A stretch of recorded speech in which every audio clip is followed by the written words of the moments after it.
Boa noite a todos e todas. Eu fiquei muito satisfeito, feliz ao ver que o trabalho começou com oração. Eu acredito que tudo que começa com oração, tendenciosamente vai acabar bem. Ao passo que quando você tem essa iniciativa, as coisas geralmente tendem a dar errado. Temos aqui, estou entre amigos e por isso ainda mais feliz. Não poderia estar aqui, mas fui obrigado a abrir um espaço na agenda, já que o convite partiu de pessoas tão queridas como a Marta, como o Dioclésio, e na pauta eu observei que também teria outras pessoas tão importantes no contexto social do nosso município. Gostaria de dividir minha apresentação em 4 etapas. A primeira é esse agradecimento que eu gostaria de fazer a todos que estão aqui presentes. Vocês deixaram outras atividades importantes para estar aqui e com certeza fizeram uma boa escolha, porque nós que estamos aqui somos e devemos ser cada vez mais multiplicadores de informações importantes. Acho que o microfone está quase acabando. Depois da apresentação dos agradecimentos, fazer um breve momento de apresentação sobre mim. Talvez algumas pessoas aqui não me conheçam. Para quem não me conhece ainda, meu nome é Marivaldo. Eu estou como gerente do escritório do Embasa no Iguaí. Estou na Embasa desde 2012 e gerente desde 2013. Passei ali cerca de 7 anos em Ipuí, onde estivemos ali fazendo alguns trabalhos importantes. Pode passar o primeiro slide, por gentileza. E nesse primeiro slide, pode ir passando, são vários.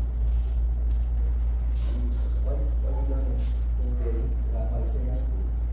Nós somos convidados para falar sobre a parte de tratamento, distribuição, importância que isso tem para as nossas vidas. Para o ser humano, enquanto na cidade de Iguaí, de Ipuí, não seja lá de onde for, o saneamento básico é um direito de todo cidadão, é uma oportunidade que foi criada aí, a partir do momento que as tecnologias foram avançando e que o ser humano também foi começando a modificar a natureza. Quando estive lá no Ipuí, nós tínhamos 4 colunas para o saneamento básico. Aqui vocês observam que já existe um 5º item que está sendo anexado a esta formação. Primeiro, abastecimento de água. A gente observa ali que este aqui é um dos mais importantes dentro de todo esse contexto. Seguido aqui também do esgotamento sanitário, limpeza urbana e manejo de RS, que são resíduos sólidos, drenagem de águas pluviais e este que é o item mais recente, que são ações de combate e controle aos vetores e reservatórios de doenças. Quando em 2010 eu tive a oportunidade de trabalhar com agente de combate a endemias aqui no município, nós observamos que haviam vários programas que ou estavam parados ou deixaram também de existir. Hoje o que a gente observa é o combate à dengue, mas a gente tinha a chagas, tinha a esquistossomose e tinham outros programas que às vezes nem funcionavam. Muitas vezes nós ficávamos sem material e por conta disso sem trabalhar. Batia o ponto e ficava lá parado esperando chegar esse material. E acredito que uma coisa que atrapalhou, que criou problemas, que gerou enfermidades, que causou impactos assim grandes por conta desses programas não existirem ou não estarem funcionando e que eram coisas tão simples de resolver, com a liberação de um coletor, com a liberação de uma luva, com a liberação de coisas tão ínfimas que o dinheiro público pode comprar com tanta facilidade, às vezes demorava para chegar e o programa ficava parado. Mas vai passar. A importância do saneamento básico. Bom, primeiro, saneamento básico é aquilo que se toma de medidas para preservar ou manter condições de um ambiente com a finalidade de prevenir doenças e gente observou de Dioclésio falando sobre os impactos ambientais que nós temos. Então, a partir do momento que o ser humano começa a modificar a natureza, a água que saía pura, ela começa a estar contaminada, o esgoto sendo despejado, a mata ciliar sendo destruída, as queimadas fazendo com que haja também esse processo, os rios começando a ter erosão, diminuindo o seu leito, enfim. A partir do momento que o próprio ser humano, como ele falou, começa a se autodestruir, nós precisamos implementar ações que possam modificar as condições que o próprio ser humano criou, e essas ações a gente denomina de saneamento básico. Vai passar? Tratamento de água. Ele entrou numa parte que eu gosto demais. Né? A gente define tratamento de água como um conjunto de ações no qual são colocados produtos químicos, físicos e biológicos. Tem ações na ETA, que é a Estação de Tratamento de Água, de origem física, química e biológica, para retirar as impurezas e micro-organismos da água, e o objetivo disso é tornar essa água potável, ou seja, própria para consumo humano. Quando a gente fala de água potável, a gente está falando de uma água que está dentro de alguns parâmetros. Os principais que nós conhecemos e trabalhamos diariamente são os parâmetros físico-químicos e microbiológicos. Quando a gente está falando desses parâmetros, a gente está falando de cor. A gente aprendeu desde criança que água não tem cor, água pura, mas toda água tem sua cor. Nós aprendemos que água não tem cheiro, mas toda água tem seu cheiro. A água não tem sabor, mas isso também é uma verdade. Toda água tem seu cheiro, sua cor, seu sabor. E essa água potável, ela está dentro de parâmetros que foram estabelecidos pelo Ministério da Saúde, e esses parâmetros eles são organizados dentro de portarias. De tempos em tempos essas portarias elas são atualizadas, e basicamente o que muda é a questão dependendo da quantidade de pessoas dos municípios, o número de amostras que aquela determinada empresa concessionária vai estar realizando, eles são modificados para mais, para menos, mas os parâmetros mesmo, eles são bastante fixos e dificilmente se mudam com as portarias. Vai passar? Então a água, como nós encontramos na natureza, é chamada de água bruta ou in natura. Vai passar? Mais um, está aparecendo. Para ela ser utilizada, vai passar? Para a gente beber, para a gente tomar banho, vai passando? Para a gente utilizar aí na nossa torneira para lavar os alimentos, lavar as mãos. Volta uma. Vocês já imaginaram a dona de casa que está aí? Quem é dona de casa aqui? Só para a gente saber. Tem 1, 2, 3, 4, 5. Vocês já imaginaram vocês, donas de casa, utilizar ali um suco de laranja comprado no mercado para vocês lavarem uma roupa? Alguém já fez essa experiência? Eu creio que não, né? Vocês já utilizaram gasolina para lavar um prato? Vocês já utilizaram uma tinta comprada no matéria de construção para passar pano na casa? Claro que ninguém ia fazer isso, porque não tem condição de fazer. O que a gente utiliza diariamente e é insubstituível é a água. Algo insubstituível de uma importância que acho que mesmo nós que estamos aqui não temos uma noção assim com tanta propriedade para falar sobre isso, para entender o quanto ela é importante. Eu acho que aquelas pessoas que estão em locais que não tem mais água, elas talvez tenham uma noção muito maior que nós hoje, que temos acesso à água 24 horas por dia. Vai passar? Então, basicamente, o tratamento da água ele começa aqui na captação, onde é instalado um sistema de bombeamento. Esses motores, eles jogam a água, eles levam a água através da adutora de água bruta até a estação de tratamento de água. Lá na estação de tratamento, ela vai passar por alguns processos que a gente viu lá, que são processos químicos, físicos e biológicos.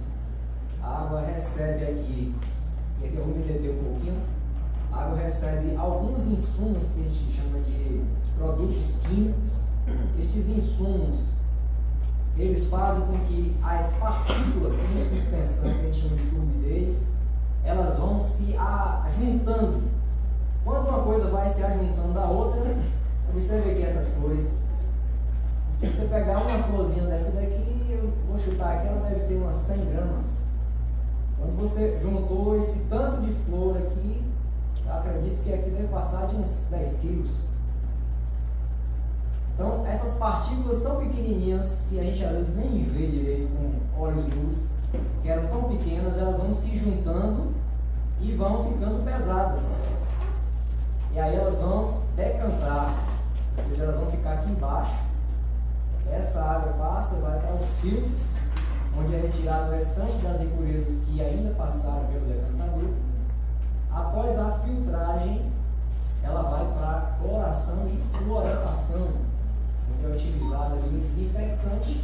Na maioria dos lugares utilizam o cloro gás ou então dicloro e isocianato de sódio. Após esse processo de caeta, a água é colocada na adutora novamente através de outro sistema de bombeamento. E a adutora de água bruta geralmente a leva para um reservatório, seja apoiado, seja elevado, ou seja um reservatório só ou mais de um em outros locais da cidade. E daí ela é distribuída para as residências. Vai passar. Para que aquela questão da potabilidade que eu citei, para que a água esteja dentro dos padrões que são determinados pelo Ministério da Saúde, ela precisa ter um processo de controle no tratamento. Esse processo acontece nos laboratórios das estações de tratamento, na qual existem alguns aparelhos que aferem esses itens, esses parâmetros. Como eu falei, turbidez, a gente tem o turbidímetro, para a cor nós temos o clorímetro, para o pH nós temos o pHômetro, para os parâmetros microbiológicos existe um processo feito através de uma estufa, na qual é depositada uma substância que a gente chama de alimento das bactérias, o substrato homogêneo, pode ser outro insumo. Ali, aquela água, depois de colocar esse insumo, ela fica por um período de cerca de 24 horas, e no outro dia, o operador do plantão faz a leitura para verificar se houve alteração, e essa alteração se manifesta através da coloração diferenciada. A água que estava transparente, cristalina, ela fica ou, dependendo da substância, amarelada ou avermelhada, depende do insumo que se observa. Esse processo de controle e tratamento de qualidade, ele ocorre de 2 em 2 horas. Ou seja, numa ETA que trabalha 24 horas, isso é feito pelo menos 12 vezes ao longo do dia.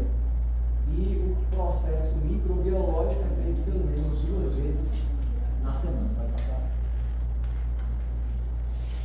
Bom, a gente saiu do tratamento e vamos para o abastecimento. É definido que o abastecimento é um conjunto de atividades, infraestrutura e instalações necessárias para que essa água potável ela seja desde a captação, ela vai desde a captação até as ligações prediais. Ela sai da captação, passa pela estação e depois vai para a distribuição. Vai passar? Distribuição e consumo, vai passar? Na distribuição, ela vai chegar às casas e vai encontrar esse aparelhozinho aqui chamado de hidrômetro. A maioria das pessoas conhece como relógio. Esse aqui é O hidrômetro nada mais é do que o aparelho que diz quanto você gastou em metros cúbicos durante o mês. O período de consumo de apuração das contas é de 28 a 32 dias.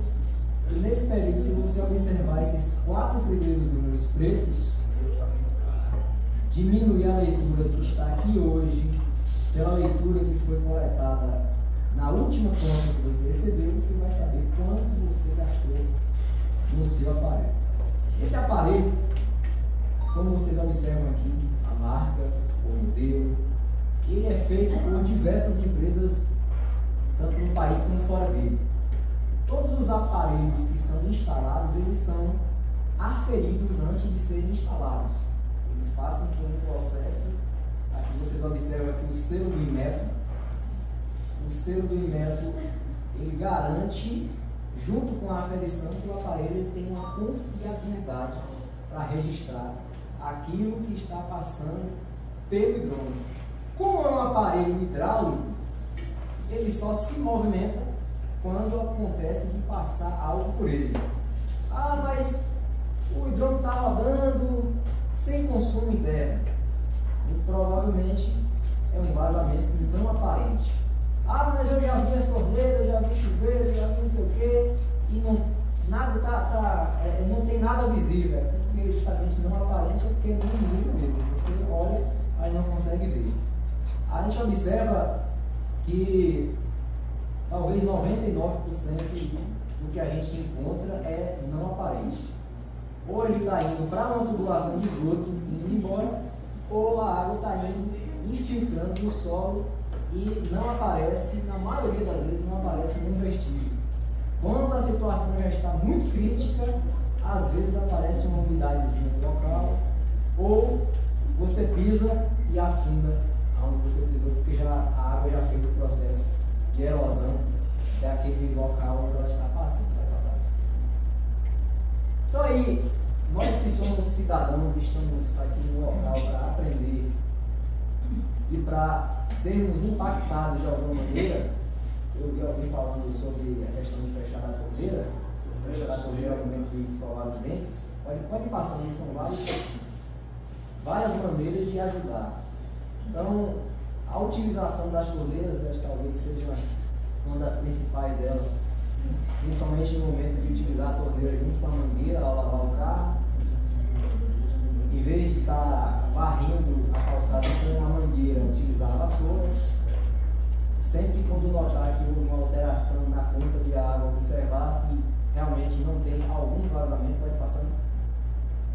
E na hora do seu banho, né, ensaboou, molhou, ensaboou, fechou o chuveiro e depois termina o seu banho sem necessidade de ficar com o chuveiro aberto enquanto você se ensaboa. Enquanto agora estão criando os boxes, né, com aquele buraquinho para a pessoa ficar com o celular lá de fora, acessando as redes sociais. Então, cada vez mais o consumo ele está sendo incentivado, principalmente no período do verão, onde o calor é mais elevado. A gente toma um banho no inverno, no verão toma 5. Então, se cada banho desse aí você passar pelo menos uns 10 minutos, seu consumo vai quintuplicar. Vai passar. Contribua para a redução do desperdício. Uma coisa importantíssima na questão do consumo das pessoas dentro de casa, que vai influenciar diretamente na conta de água, é ter um reservatório, que é a chamada caixa d'água. Uma coisa é você utilizar a água da rua com uma pressão de 55, 60 MCA, que é, se você colocar ela dentro de um tubo, imagine que aquele, parece que é um suporte para câmera, né? Mas ali deve ter mais ou menos um diâmetro de 20, mais ou menos um pouco. Se você colocar um tubo, imaginar que aqui seja um tubo, e a pressão estiver em 55 MCA, significa que enquanto tiver um tubo na altura de 55 metros, a água vai subir e chegar até essa altura. Em compensação, numa caixa dessas, ela em cima do seu telhado a 2 metros e 90, 3 metros e 90, ela vai chegar na sua torneira com uma pressão de 5, 10, talvez 15, dependendo da distância, da tubulação, enfim. Então, logicamente, se você abriu a torneira com uma pressão de 55, a quantidade de água que vai passar vai ser muito maior do que aquela que chega com 5, com 10.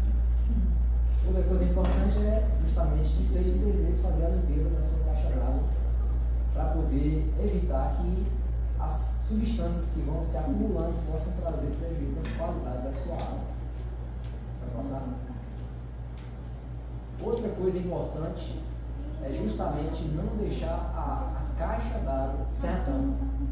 A gente observa em muitos locais que as pessoas até colocam a caixa d'água no tanque em algum lugar da laje, mas elas colocam uma telazinha, e essa telazinha é um convite ao Aedes aegypti. E aí vai gerar um outro problema, que é aquele quinto ponto do abastecimento, do saneamento. Vai passar. E aí, se você encontrou algum vazamento na rua, basta ligar aqui para 0800 055595, procurar o escritório de Embasa. Tem um número do WhatsApp oficial que você pode informar isso também sem sair de casa. E se encontrar alguém na rua, ainda pode estar também falando sobre isso. Vai passar? Eu vou deixar o deslocamento sanitário para uma outra oportunidade, porque a gente tem muita gente para falar. Eu acredito que todo mundo está assim, com o tempo bastante corrido. E vou abrir também o espaço agora para alguma pergunta, também que seja rápido, para a gente não perder muito tempo na pergunta. Primeiro, eu acho o seguinte: essa parte de quando tem algum vazamento, eu mesmo não sabia. Domingo estourou o cano lá em casa, eu não sabia, aí liguei para lá, para o nome daquele menino? Fernando, que ele me providenciou. Eu não sabia que existia um número e acho que isso é importante para poder ver. Acho que a Embasa ela deveria ter uma contribuição maior em relação a essa questão da preservação da água, porque ela tem, uma certa forma, um rendimento ou alguma coisa nesse sentido. Entendeu, doutor Davi? Aí acho que deveria, através de deputado, ver alguma coisa em nível de um apoio maior, principalmente nesses lugares que tem, ou seja, árvores, água, para fazer essa conservação das nascentes e tudo mais. Eu acho que a Embasa ela tinha que estar também, porque são vários elos de ligação nesse objetivo comum, E acho que nesse sentido a Embasa teria que estar mais ligada em relação a isso, com a contribuição de liberação de mudas, E acho, doutor Davi, eu acho que aqui nesse momento faltou a secretaria mais importante da sua gestão, que é a Secretaria de Educação.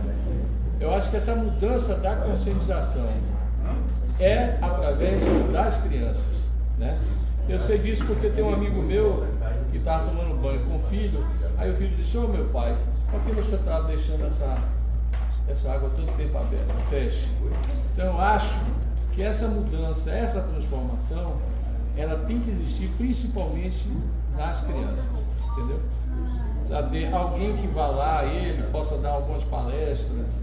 A minha sugestão é essa, nas escolas, para poder orientar as crianças de fechar a torneira, fechar isso, porque é essa pessoa que vai mudar, essa conscientização, A minha seria essa. Isso eu falou tem um bom sentido.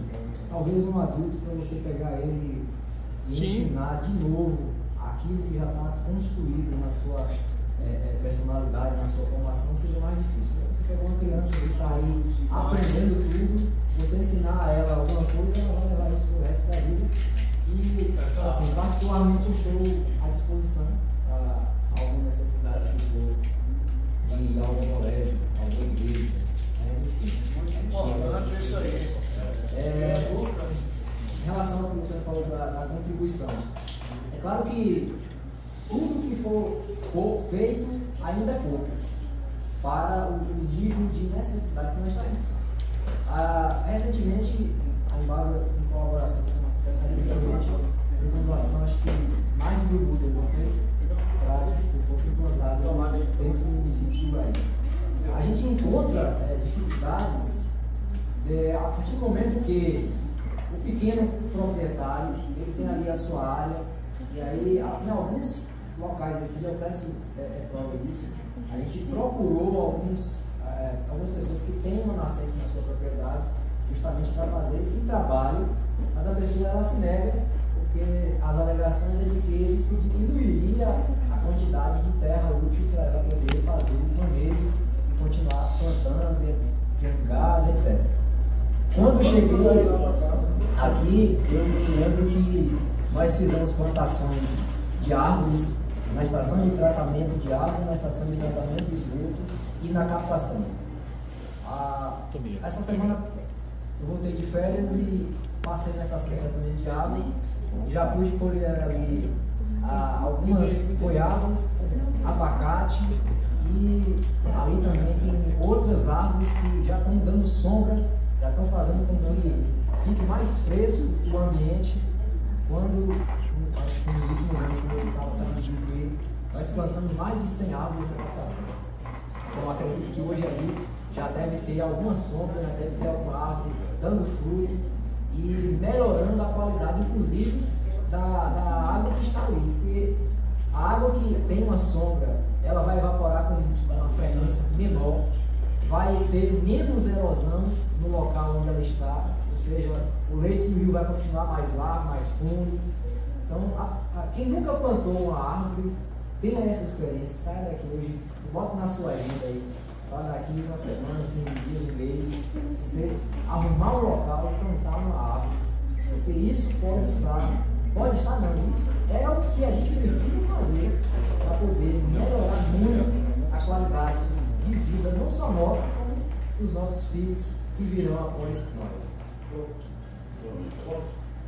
Tira uma dúvida. Quando vocês fazem o preparo da rua, agora da Feira Atual, pelos pontos da cidade, a gente vê que fica lá o buraco e aí o preparo, como é que é essa estratégia? É obrigação de vocês ou da prefeitura? É obrigação da Embasa. A Embasa? A contratada ela já recebe o valor que é feito com um vazamento com pavimento, seja ele de asfalto, seja ele paralelo. O valor daquele serviço já está embutido no valor para a correção. Então não é só a correção, é a correção com a repavimentação. Mas isso agora é recente ou porque vira e mexe, eu costumava ver a Embasa lá fazer determinado serviço e a prefeitura Isso aí ocorre muito ainda hoje. Talvez não a partir de. Eu nunca mais, na verdade, eu vi o pessoal. Eu tive um período agora que minha esposa teve neném, eu tive que estar fora, né? Foram várias situações. Então esse ano eu não sei exatamente como está falando que eu botei essa segunda-feira. Mas isso aí não é uma coisa de hoje. A gente via que a prefeitura, doutor Davi, ela era mais rápida do que a gente. Aí a gente fazia um buraco. A prefeitura está falando. Deixa eu só fazer um buraco tipo na quarta-feira. A gente só ia tapar ele no sábado. 2, 3 dias, 4 dias. Mas aí a prefeitura, quando via, chegava na sexta, ela já fechava o buraco. Quando chegava no sábado. Já não vai para essa finalidade, já com tudo. Você vai ter um encanador, você teria um pedreiro, aí você já colocaria. Terminou o serviço, fechou. Essa repavimentação nem sempre é possível fazer imediatamente. Por quê? Quando você cava um solo ali, aquilo que está lá geralmente é completamente encharcado. Tem vários tipos de terreno. Pega um terreno com muito barro, você tira aquele barro ali, se você coloca imediatamente, vira uma borracha. Um negócio ali que não tem condição de fazer no mesmo dia. Então é preciso que fique ali aberto um dia de sol pelo menos. Quem é pedreiro aqui, alguém que está trabalhando nessa área, sabe que você não pode pegar uma coisa imediatamente, dar uma massa corrida imediatamente para você lixar. Você falou um caso, você falou bem detalhado mesmo. Eu já encontrei pretinho, às vezes prefeito meu, que trabalha com vocês, fazendo um serviço de Embasa, fez todo o processo, fez um serviço de encanamento. Em seguida eu botei no meu trabalho e estava lá, setando. Por isso eu tirei essa dúvida. Isso. Por isso quando o local está a obrigação da Embasa também. Aí é fácil. Aí agora ficou perfeito. Você já a pega obrigação da Embasa faz o serviço de areia e já faz o serviço. Mas para eles é até melhor. Isso. E a gente orienta que faça, que carregue até em cima do próprio carro uma quantidade de areia, uma quantidade de cimento para já imediatamente fazer. Mas a gente sabe que isso precisa melhorar muito. O colega levanta a mão. Eu queria falar. Eu sou morador do Corante. Lá todo mundo paga uma taxa de esgoto altíssima. Só no Corante. Lá tem um tratamento de água, no corante tem. Mas o próprio tratamento de água cai no esgoto. Como que a gente pode pagar? Eu gostaria que o professor me explicasse isso. A questão do esgotamento sanitário, no município de Iguaí, nós abrange o bairro chamado Corante, né? Que é o Arnulfo. O ideal é que tenhamos essa expansão para todo o município. Em relação à tarifa cobrada no corante, é 45% do valor da conta de água. Mas é só no corante. É isso. Precisa expandir. Mas eu acho que tem alguma coisa errada. O esgotamento sanitário precisa existir. Ele está falando Mas justamente o que ele está falando ali, eu entendi. É porque esse esgoto é coletado lá, tem uma rede lá, só que ele é jogado diretamente no esgoto. Não, ele é jogado na estação. Mas depois da estação é jogado no esgoto. Tem a estação. Mas é jogado Tem a estação.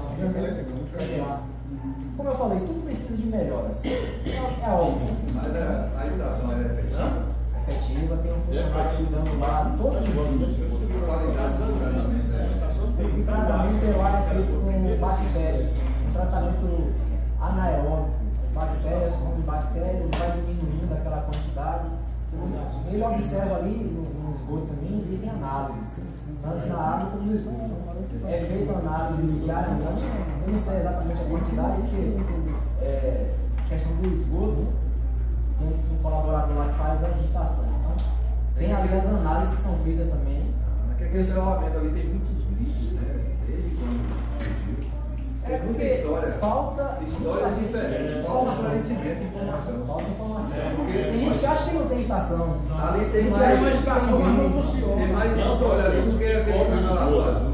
E se a água sair, Todo mundo conta um caso. mas joga do esgoto. Por aqui não funciona. Na verdade, não é que não funciona. É que se você não tem tratamento na cidade inteira, ou na maior parte dela, ainda vai uma grande quantidade de esgoto bruto ao rio. Se você tivesse 80% da cidade, você só tinha 20% de esgoto. Então por isso que eu perguntei, porque se não é completo, não é efetivo o trabalho, não é o resultado final, entendeu? Muda. Porque se você, por exemplo, vou dar um exemplo aqui simples. Um exemplo simples. Você tem aí, são mais ou menos 700 ligações de esgoto, 600 a 700 no Corante. Essas 700 ligações, a gente acredita que deve abranger mais ou menos 3 a 4 mil pessoas. 25% do município. Então não chega a 25%. Não chega a 25%. Se a gente tivesse 80%, a quantidade de cada 100 litros de esgoto que fosse para o rio, saía 20 brutos. 80 seria tratado. E com certeza com a quantidade maior. Mas o rio precisa de 100%, e esse caso se estende a anos. Agora 100% é difícil. No Conquista a gente tem 90%, né? Mas assim, E é uma das cidades mais bem servidas do país. Agora aqui em Iguaí, tem uma situação assim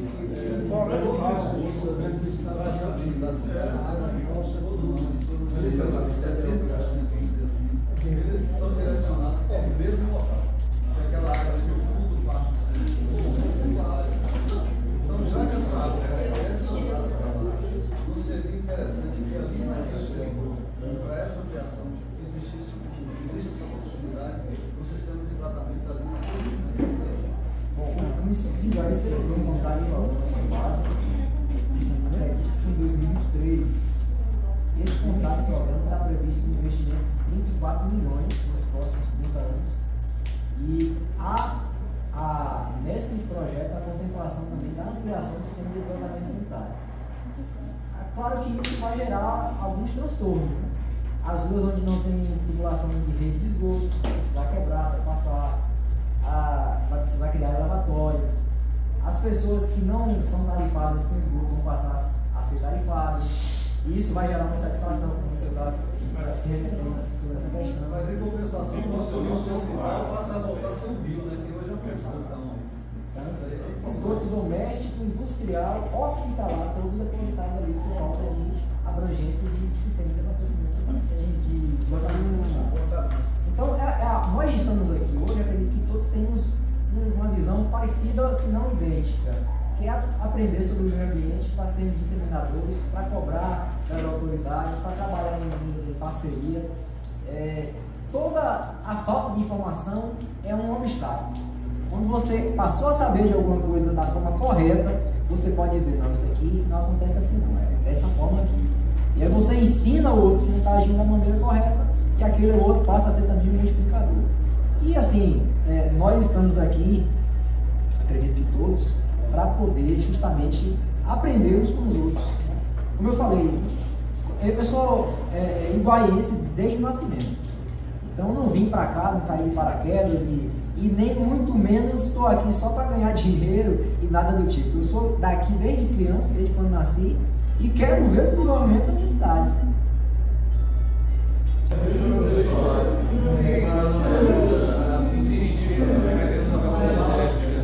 Alguns lugares que voltam de uma forma mais pura, mais saudável. Outra coisa é o seguinte, existe um projeto que até que você eu vi, inclusive, mostrando que o esgoto pode ser utilizado para você adubar, né, algumas plantações, porque parece que a molécula ela não vai para a planta. É uma Acho que não coisa... seria frutífera, pode. Então é uma coisa que, por exemplo, nessas áreas, porque Iguaí tem 5 distritos, a gente está falando basicamente na sede, mas só que tem mais outros 4 distritos, né, que precisa talvez incentivar essa questão de se criar uma captação desse esgoto e fazer com que esse esgoto seja um lado benéfico, que é adubar, né, algumas plantações e tudo mais. A ET gera lodo e a minha empresa vem da conquista com um caminhão para poder retirar esse lodo e tal, deixando assim. Mas se o município houver uma demanda de que esse lodo seja coletado ali mesmo para adubação, eu acredito que vai contemplar alguns pequenos proprietários poder melhorar essa questão da adubação e evitar que ele gaste, né, com fertilizante. É uma coisa que seria de graça, só teria o trabalho de ir e fazer a coleta, ele livraria-se de algumas despesas. Eu vou precisar me ausentar porque eu tenho um curso agora, na hora das 17 Ô Marivaldo, quero contar uma coisa aqui que você falou e que é de extrema importância para o nosso município. Quando você falou do proprietário que tem uma áreazinha pequena e às vezes o meio ambiente fornece as mudas e eles falam, não, minha área é pequena, só dá para usar para os mantimentos e para criar o gado. Mas pode ser sugerido e até mesmo ser conscientizado essas pessoas para usar esses plantios de árvore na divisa ou até mesmo nas divisórias das mangas e faz cerca viva em vez de determinar 20% da sua área para poder fazer aquele reflorestamento. Então também algo importante que pode ser trabalhado com as pessoas que têm a área de terra pequena, mas de certa forma ele vai fazer o plantio e fazer cerca viva na divisa e nas divisões das mangas. Você fala da educação ambiental do conhecimento. Como que faz para a gente poder conhecer a estação de tratamento do município? Tem possibilidade de ir lá conhecer como funciona na prática? Olha só, a questão da visita à estação de tratamento era uma coisa assim muito fácil, porque para você estar lá dentro, você precisaria de uma máscara. Aí eu levo 10 pessoas, eu não tenho condição de disponibilizar essa máscara, fazer uma licitação para poder comprar. Lá dentro tem que usar bota específica, tem que usar capacete, enfim. Mas assim, se a gente se alinhar, no caso, vamos levar a líderes, a gente pode tentar conseguir, nem que seja uma descartável, mostrar como funciona, sem se aproximar tanto da questão de onde fica o tratamento. É uma coisa mais improvisada do que, de fato, com a segurança devida. Mas para a questão só de a pessoa, ela realmente ver o que acontece lá e saber que existe alguma coisa sendo feita. Como eu disse, não é o ideal seria que fosse 100%. Mas hoje não tem 100%. Tem um contrato que diz que vai ampliar. Essa ampliação vai ocorrer aí ao longo desse período de duração do contrato. Ok.